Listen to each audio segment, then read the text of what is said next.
Unchanged since prehistoric times, sharks have roamed the world's oceans for over 200 million years. Superbly adapted to life in the sea, sharks are constantly on the prowl, constantly in search of prey.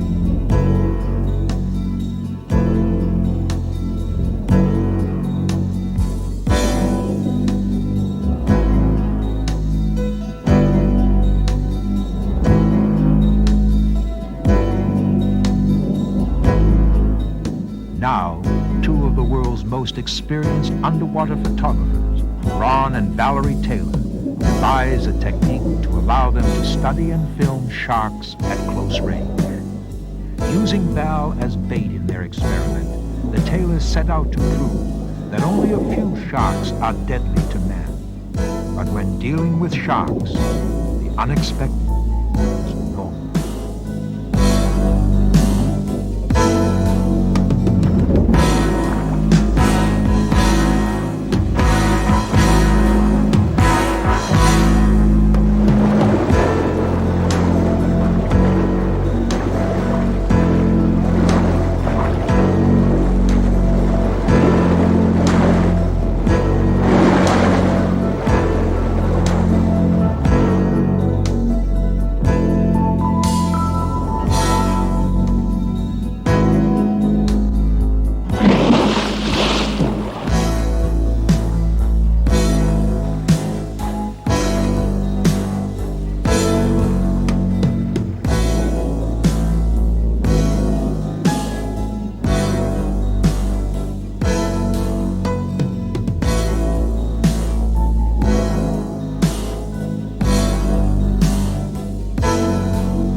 Like multicolored birds of a tropical jungle, the fish of Australia's Great Barrier Reef are infinitely beautiful and varied.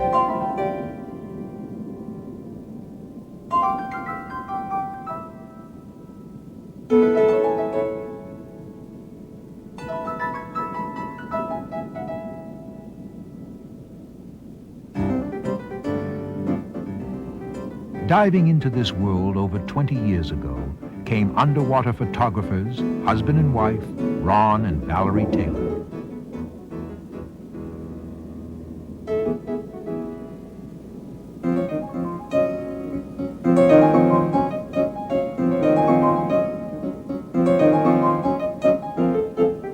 World spearfishing champion in his early 20s, Ron Taylor quickly learned that it is more beneficial to film marine life than to kill it. Both Taylors decide to somehow make their living in the sea. And over the years, they have photographed millions of feet of film, including features such as Jaws and Blue Water, White Death.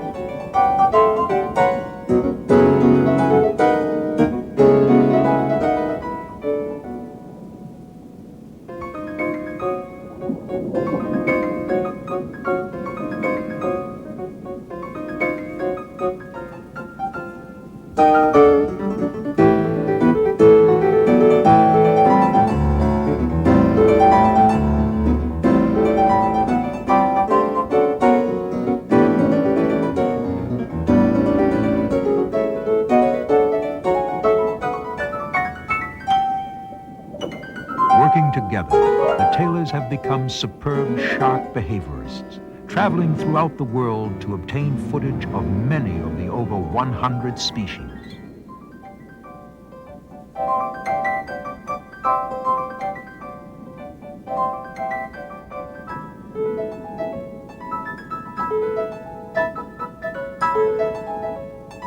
But now that they were being called upon to work closer and closer to these unpredictable hunters of the sea, they would have to find a way to assure both of their safety.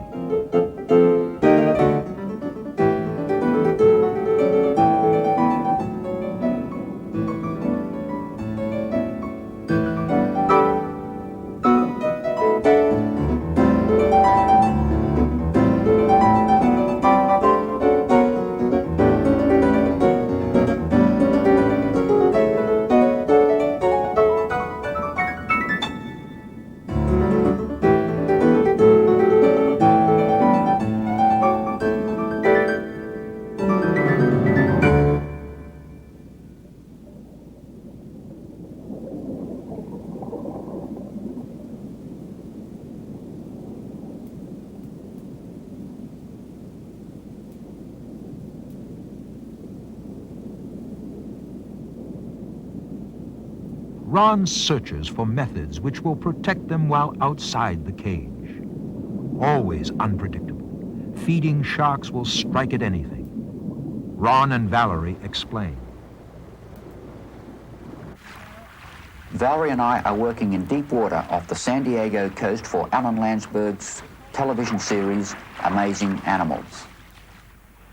We plan to demonstrate how we can coax a performance out of wild sharks for the movie cameras.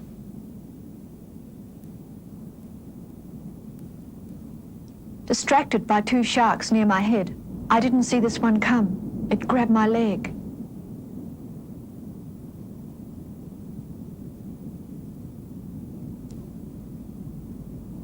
Green blood clouded the water as the white saw teeth withdrew from my flesh. There was no pain, no panic, but I had to get out fast. It was entirely my fault I was attacked. I hold no grudge against sharks and look forward to working with them again.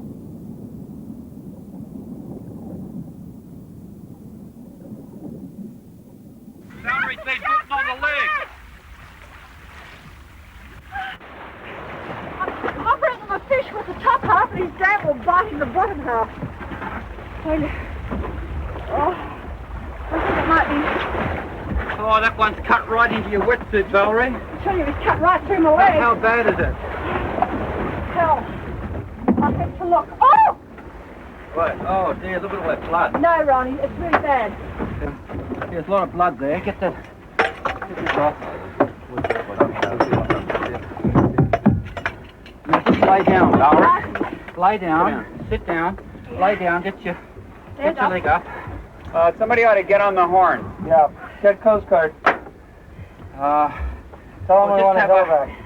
We'll just have a You look know, at this I'm first. holding out the fish, watching one shark. We'll just have a look at it first. Oh, You wanna it's know? going to Because be blood, horrible. It's going to be oh, horrible. yeah, it's a bad one. I think you should leave the wetsuit on it. Yeah, that's a Yeah, bad, leave the wetsuit on. Leave it on. bad cut. Yeah, that'll have to be stitched. And we work so often with these sharks, and now it happens. I'm going to check. Damn it, damn it. Why did he have to do that to me? Oh, that's a blasted nuisance. The rotten, stinking little shark. Protection from the teeth of sharks would require a novel solution. Ron heard of a new material called malite, made from thousands of individually welded tiny stainless steel rings, interwoven into a flexible material. Gloves of malite were being used by butchers to protect their exposed hands from razor-sharp knives. If a complete suit could be made from malite, would it protect a diver from sharks and other deadly creatures of the sea?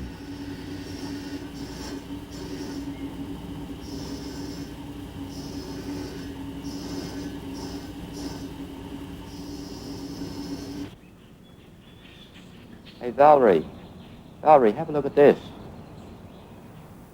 Obtaining a set of gloves, the tailors evaluate the protective quality of the material. It looks as though it might work.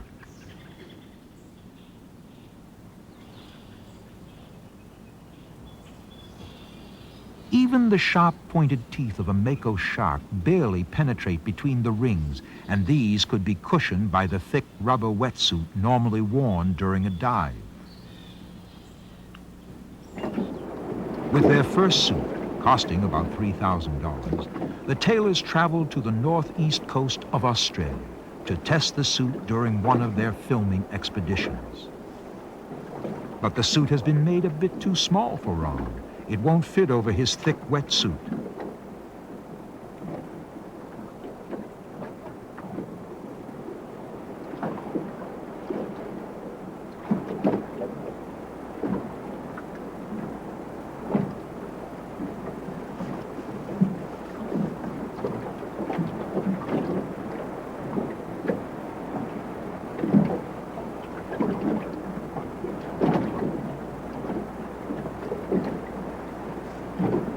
It fits Val loosely.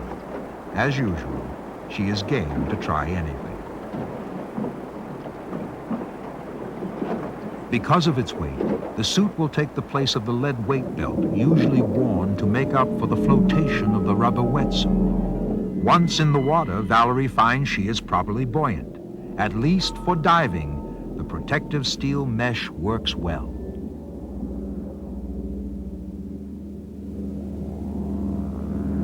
Aided by the dive boat skipper, Bob Vile, a number of fish are tied to a coral head as bait for the reef sharks.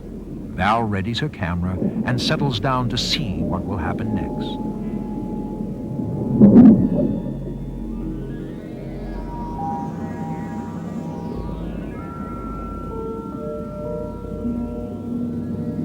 With fresh kill in the water, sharks assemble quickly.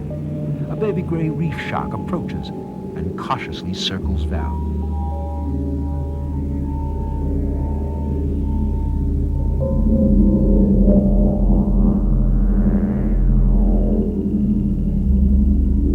Testing first with lower teeth, it quickly clamps down with top jaw and furiously rotates its body to tear out a piece. Not having the steel mesh gloves, Val pulls her hand into the sleeve of the suit. Fish or finger would be all the same to this aggressive little shark.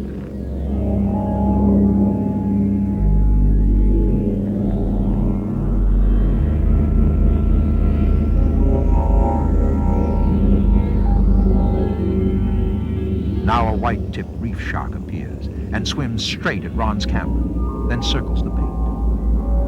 Not usually dangerous to humans, and intent on the bait, the white tip grabs first one and then a second fish.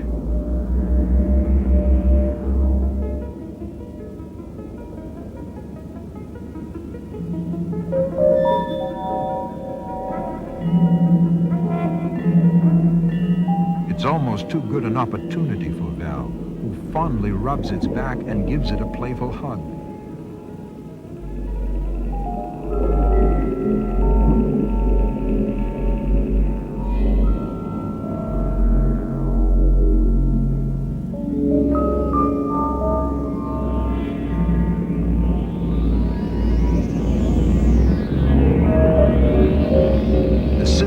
Of the shark's teeth and jaws are very efficient.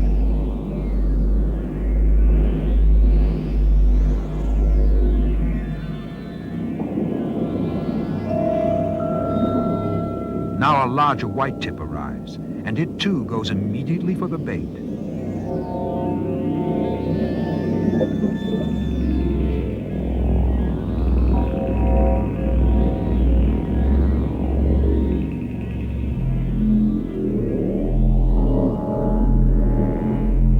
Establishing a firm hold, it furiously rotates its body to twist and tear off the hard backbone of the bait.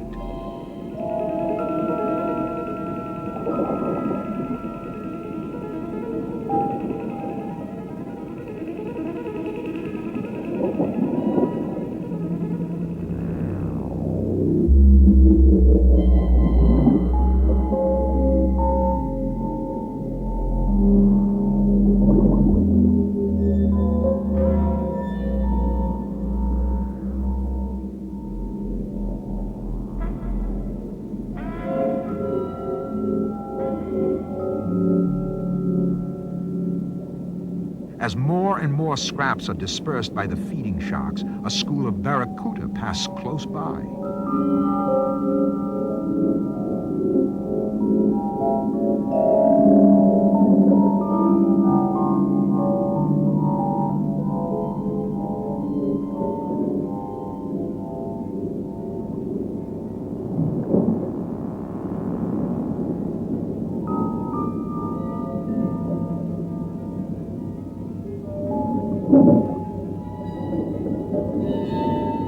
With the violent action of the feeding sharks and with the blood in the water, other sharks are attracted from hundreds of yards away.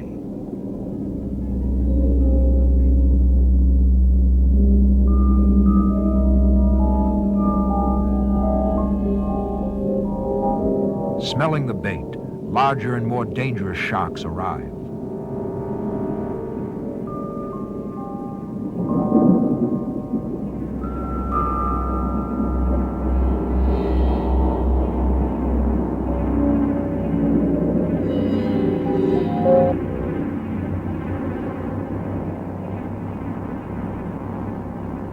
A group of gray reef sharks are excited into a feeding frenzy.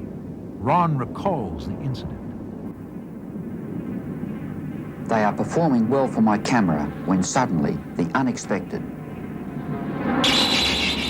A frenzied shark smashes into the glass filter in front of my lens, forcing the heavy housing back against my face. I was momentarily dazed, not knowing where to point the camera. The shark was not trying to bite.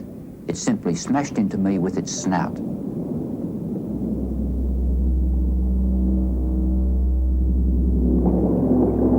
Thankful he was not hurt, they terminate their dive.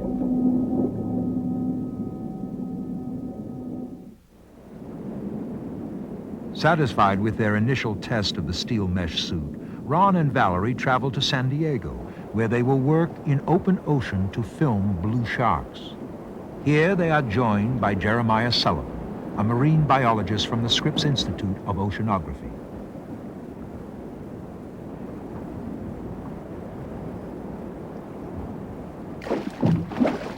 Attracting the shark to the boat's stern, one of the crew grabs it by the tail as it swims by on the surface.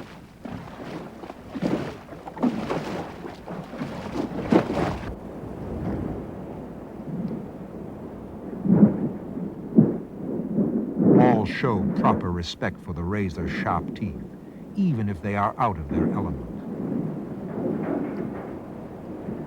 Wearing Ron's steel shirt, Jeremiah has added fiberglass reinforcing strips under his sleeve as protection from the crush power of the jaws. Much to his surprise, the shark exerts minimal pressure. It may be quite a different matter when tested underwater.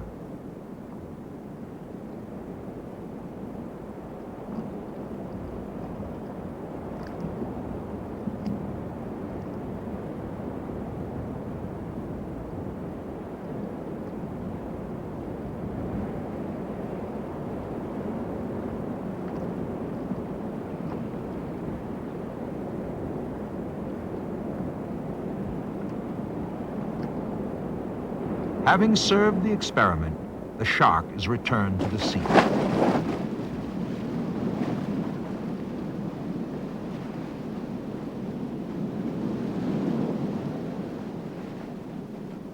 Closer inspection shows no damage to the suit. It has passed the test.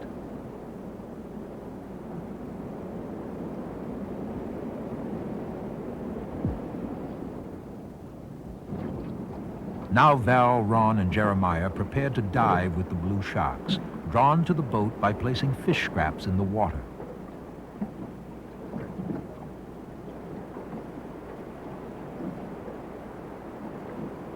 Even though only the top half of her mesh suit has been delivered, Val decides to continue their test. Jeremiah wears Ron's full suit.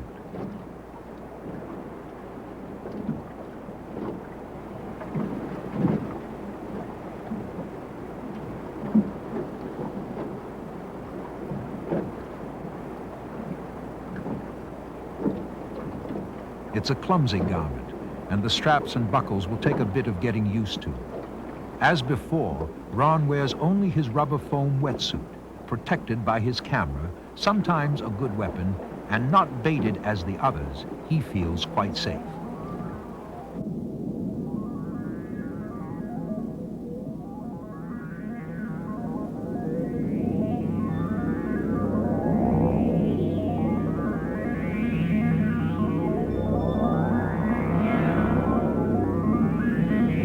The scraps have done their job, and more blue sharks arrive by the minute.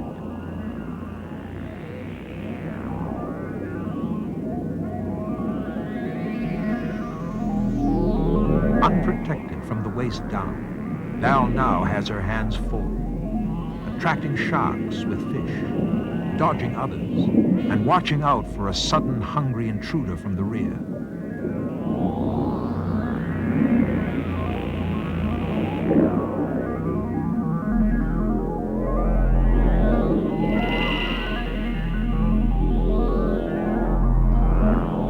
Fully protected, Jeremiah invites a bite as more blues gather.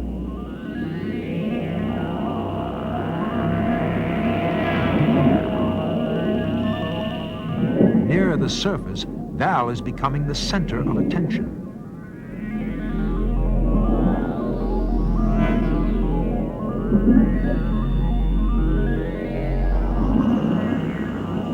Surviving for hundreds of millions of years, sharks are extremely cautious, unsure of these new animals in the water, but smelling the bait, they seem to hesitate before making an attack.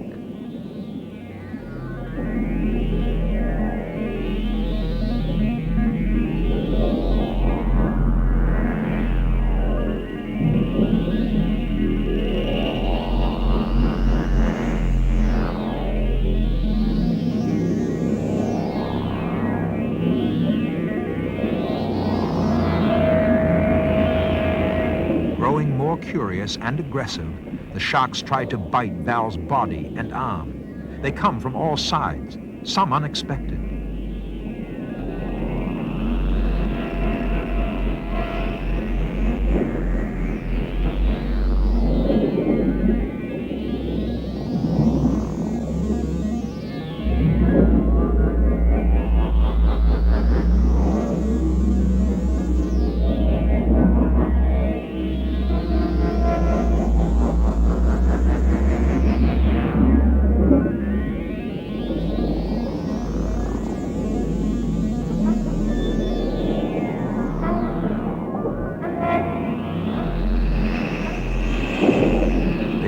Press their bottom teeth in first, as if to test the food, and then clamp shut from the top. Val's reaction is controlled, but she is barely able to suppress moments of panic as the sharp teeth rake her arm.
Unable to totally control her fear, with her arm clasped in fearsome jaws, as the great head is thrown from side to side, Val pounds with her fist to break free.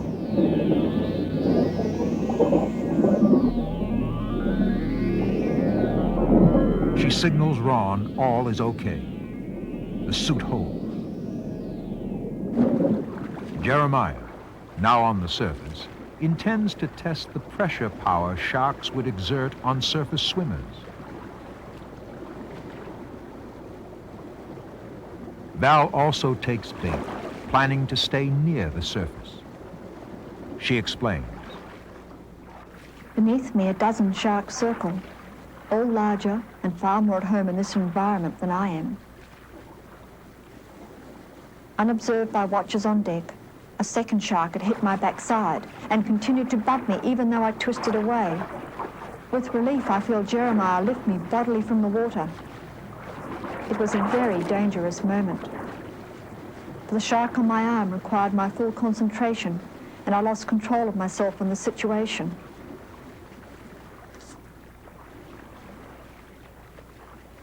The other shark's teeth had started to penetrate my wetsuit. Serious injury had been a fraction away.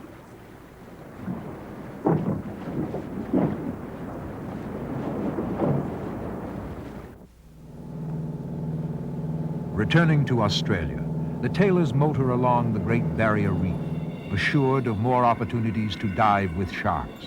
They also want to determine if the malite will ward off the sharper fangs of deadly sea snakes. Snakes usually flee from divers. Val shakes it, trying to make it defend itself, to bite.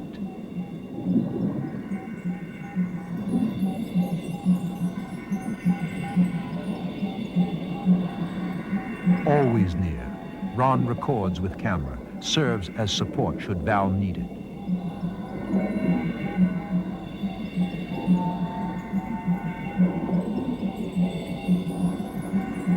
With venom 10 times more deadly than a king cobra, sea snakes have been responsible for hundreds of fatalities in the Western Pacific. But these have been from bites against unarmored divers.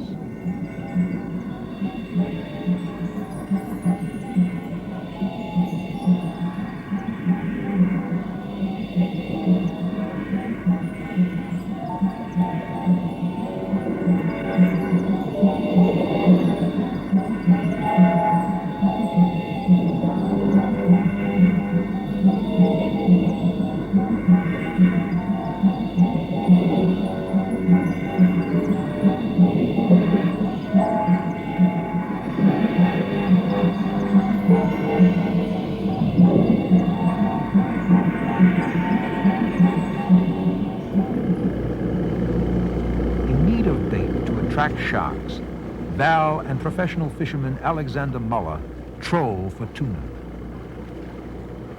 Easily caught in these prolific waters, the tuna will serve as dinner for the crew and bait for the equally hungry sharks.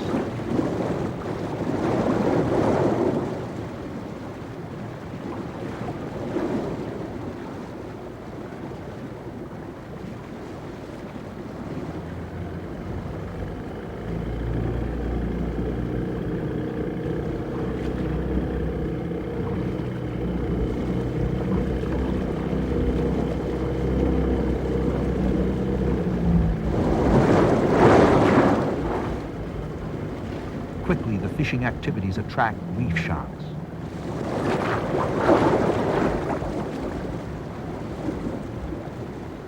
Alexander attaches the bait to a strong wire without any hook.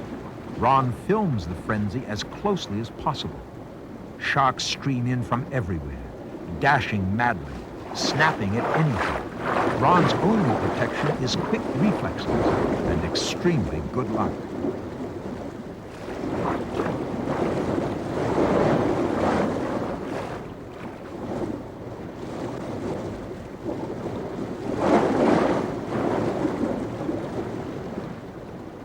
Without warning, a massive 10-foot reef shark takes the bait.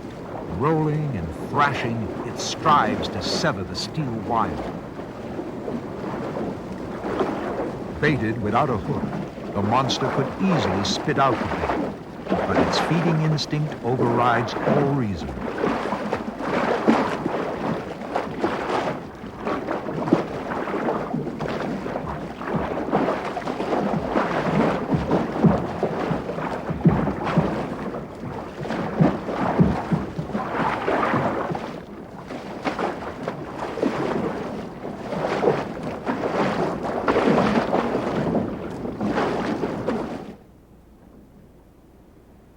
Now clad in a full suit of steel, Val stuffs fillets between the wetsuit and the mesh. I dyed my suit straps red because it looks more colourful. But the smell of all the slimy fish takes away the glamour somewhat. It's all part of a special plan. After our successful experiments with deep water sharks, I am determined to coax the reef predators into attacking. Swimmers and divers have more contact with these faster tropical sharks than most other species. It's important to test their reaction when biting the suit. I want this grey reef shark to like me. He is unafraid and takes the fish from my hand.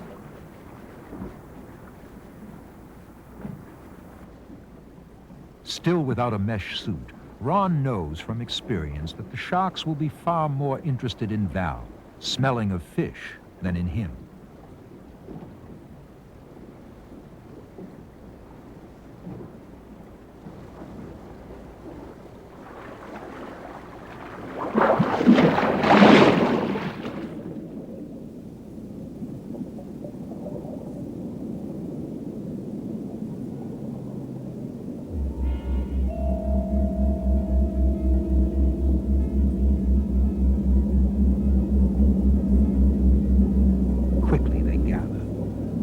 5-foot white-tip, accompanied by a small remora attached to the shark's underside, on hand to pick up scraps as the shark feeds.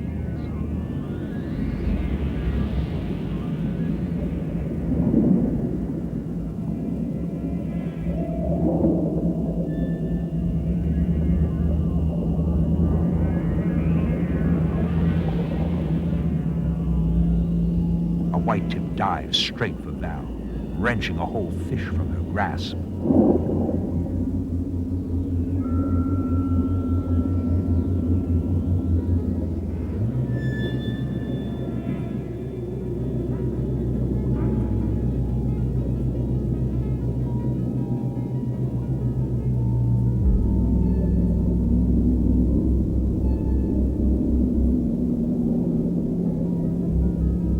More reef sharks rush up from the depths.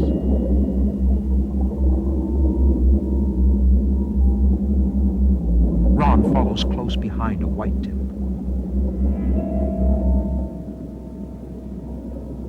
Heavily baited with fish, Val becomes the center of activity. Cautiously, the sharks stalk Val's baited arm.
Val shoves her arm into its mouth. Instead of testing and quickly letting go, this white-tip clamps down and starts to shake, pulling Val from her perch.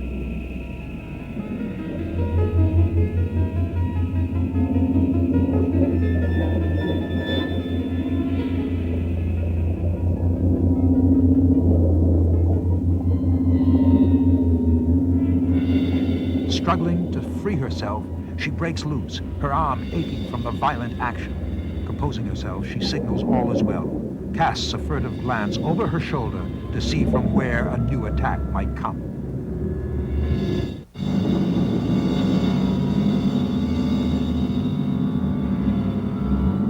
Sensing the bait, the more dangerous gray reef sharks close in, circle cautiously like a pack of wild dogs.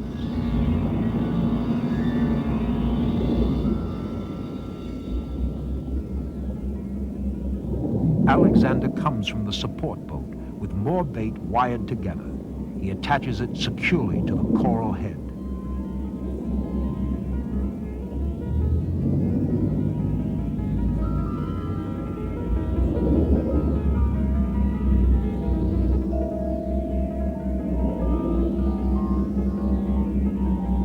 Taking her still camera, Val backs away to record one of nature's most awesome sights. A large school of sharks in a feeding frenzy. Crazed by the smell of blood and excited by the frantic activity around them, the sharks snap at anything, bite each other, coral, whatever.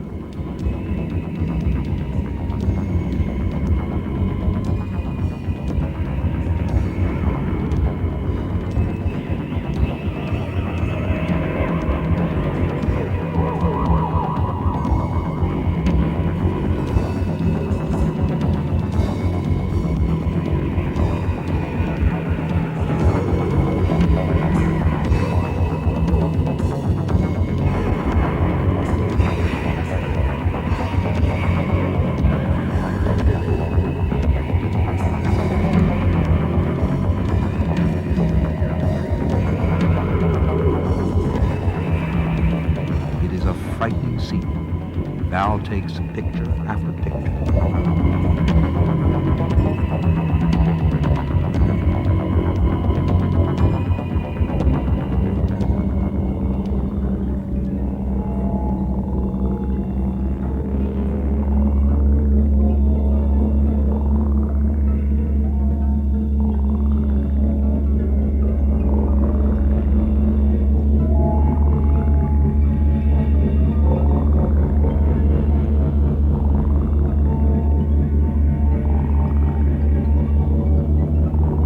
Val must constantly fend off the curious advances of a 6-foot gray reef shark, which can't make up its mind to take the bait or a bite out of Val.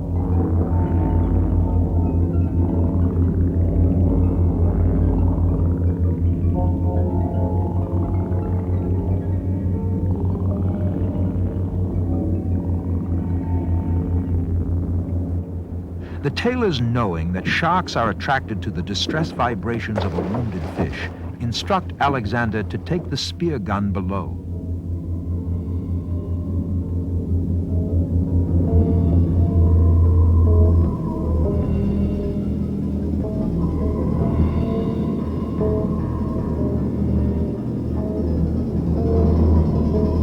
As more sharks quickly gather, Val suddenly finds herself engulfed in a feeding frenzy.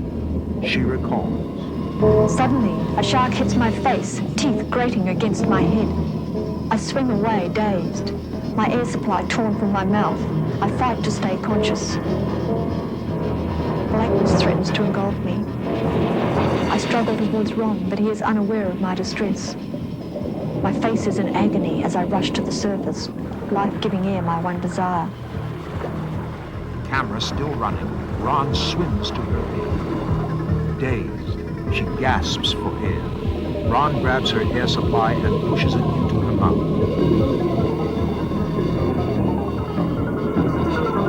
Totally exhausted, I drift down, sucking invisible life from my mouthpiece. I wondered if my throat was cut, my jaw smashed. The hardest part was staying conscious. My body desired the relief of oblivion. My mind fought it. It all happened so fast there was not time to defend myself, or even to be sure of what took place. I become aware of Ron beside me, watching, concerned. There is no fear of sharks. The food is gone, and I offer no substitute. Alex helps me out, for I am still weak and dizzy.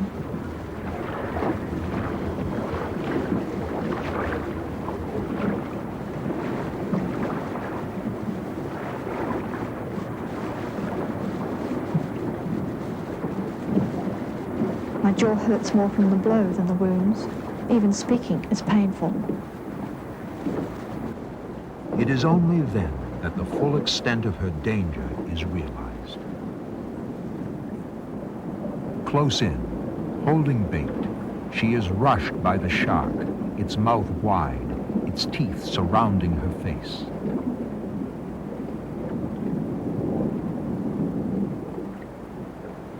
In her chin are 4 neat incisions. One tooth broke off and is embedded in her jaw.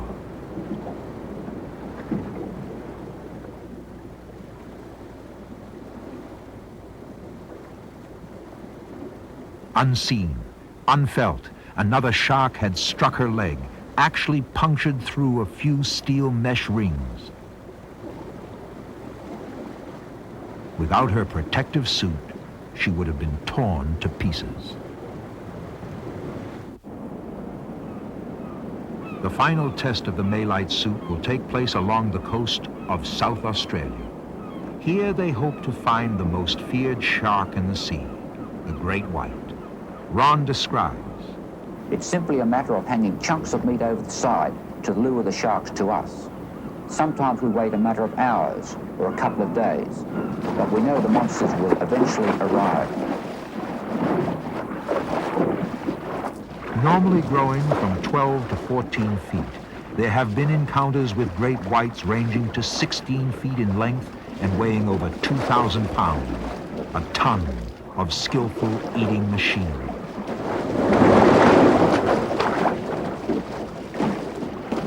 Too dangerous for a test by Val, a dummy is prepared. Even though the malite suit might protect from the sharp teeth, the Taylors doubt that anything could survive the crush power of these terrible jaws.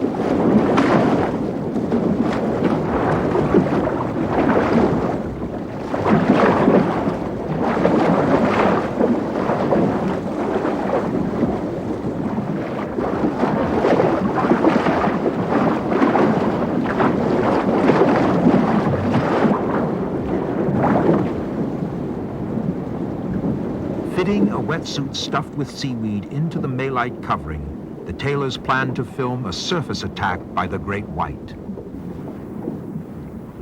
There is no meat inside the suit because it has been our experience that an excited white will bite anything, even iron cages.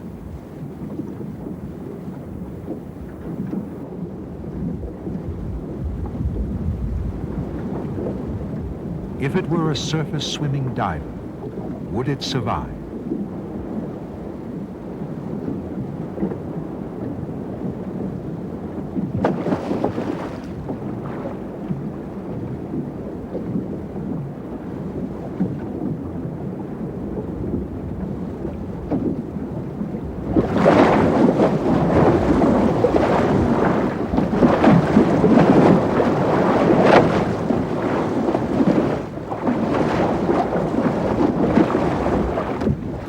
Below, the dummy is finally spit out and floats mangled to the surface.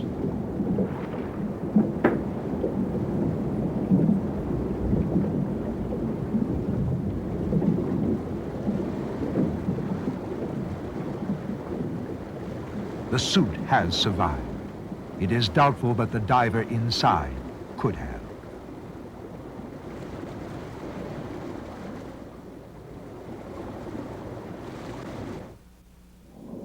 For Ron and Valerie Taylor, the sea has become a second home. Here they have found a unique occupation, selling their films and photographs worldwide.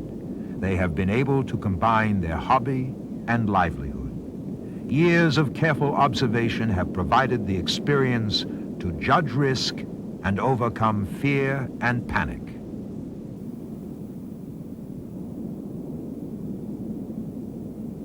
During the 3 years spent making this film, we have learned more about the attack patterns of sharks than during the previous 20 years. The most amazing aspect has been the heavy baiting required to coax sharks into biting. Also, the absence of real crush power was a surprise. Wide open, the jaws lack great pressure. Only when almost closed on an arm or a wrist was the crushing effect a problem. This, we feel, is because the shark uses a sawing motion to sever its prey. More damage was inflicted to my joints by the shaking action than by jaw power. Making this film has been a fascinating and educational experience. I believe we have proved that the steel mesh offers excellent protection against small to medium-sized sharks. I am lucky to have escaped serious injury. Ron, Jeremiah and I strongly advise anyone else against taking this type of risk. We would hate to think some other person sustained grievous bodily harm trying to emulate us.